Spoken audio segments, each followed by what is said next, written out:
एक बार एक बादशाह का बूढ़ा वजीर मर गया। वजीर बहुत समझदार था, लेकिन अचानक उसकी मौत हो गई तो अब नए मंत्री की तलाश शुरू हो गई है।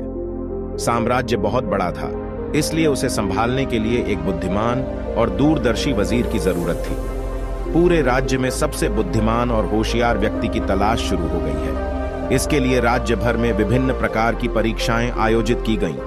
राज्य भर से विचारशील और बुद्धिमान व्यक्तियों को चुना गया और फिर उन्हें और अधिक कठिन परीक्षाओं में डाला गया और अंत में केवल 3 चुने हुए व्यक्तियों को ही राजधानी में लाया गया ताकि बादशाह उनकी परीक्षा ले सके। अंतिम परीक्षण उन तीनों को महल के एक कमरे में रखा गया और इसकी घोषणा खुद बादशाह ने की। कल उनकी अंतिम परीक्षा ली जाएगी और जो भी योग्य होगा उसे राज्य का वजीर घोषित किया जाएगा। लेकिन हैरानी की बात यह रही कि शाम होते होते यह बात पूरी राजधानी में फैल गई। सम्राट कल कौन सी परीक्षा लेने जा रहा है, पूरा शहर इस बारे में बात करने लगा। सम्राट एक बहुत ही अजीब परीक्षा लेना चाहता था।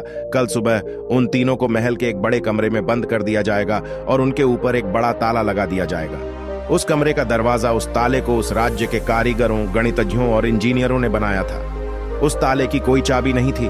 कानून पर केवल गणित के कुछ नंबर लिखे थे और उन नंबरों में कुछ पहेली छिपी थी जो उसे हल करता है।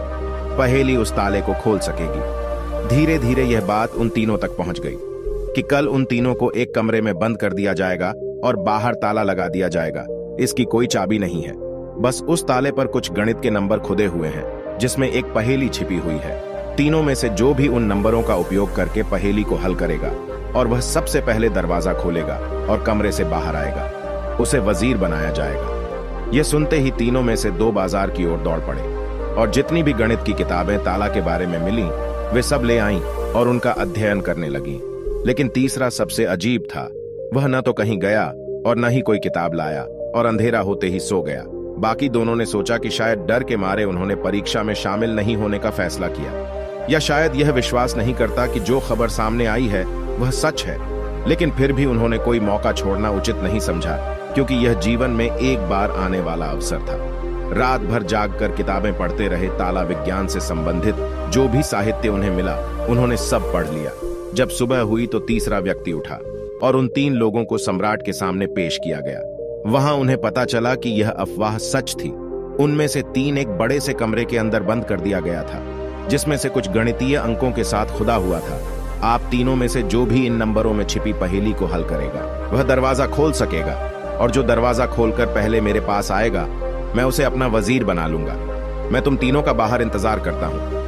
यह कहकर बादशाह चला गया। रात भर पढ़ने वाले 2 आदमी कुछ किताबें लाए थे। दरवाजा बंद होते ही उसने उन किताबों को बाहर निकाल लिया और ताले पर लिखे अंकों को कागज के टुकड़े पर लिखकर उनका समाधान खोजने लगा। चुपचाप कमरे के कोने में उसे बैठा देख दोनों हंस पड़े और ताना मारते हुए बोले, क्या तुमने हार मान ली? कुछ करो तो कुछ होगा। उन्होंने सोचा कि उसने हार मान ली है। वह डर गया है और वह कुछ भी प्रयास नहीं करना चाहता है, लेकिन उसका मन शांत, स्थिरता उसकी आंखों में झलक रहा था। दरवाजे पर और धीरे से धक्का दिया और क्या, दरवाजा खुल गया। वह कमरे से बाहर चला गया, लेकिन दोनों आदमी अपनी किताबों में मशगूल थे।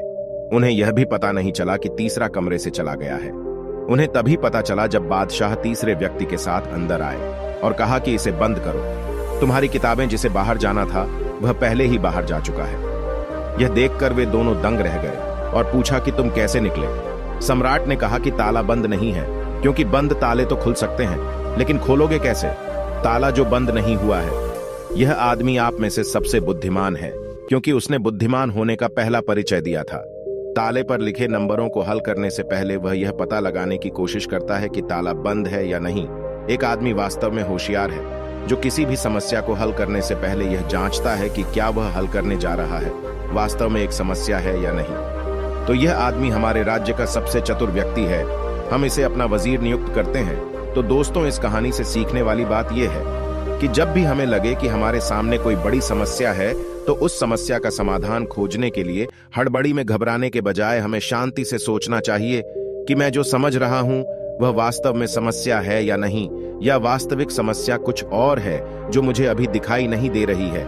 आशा है कि आपको यह वीडियो पसंद आया होगा। वीडियो को लाइक करें और चैनल को सब्सक्राइब करना ना भूलें।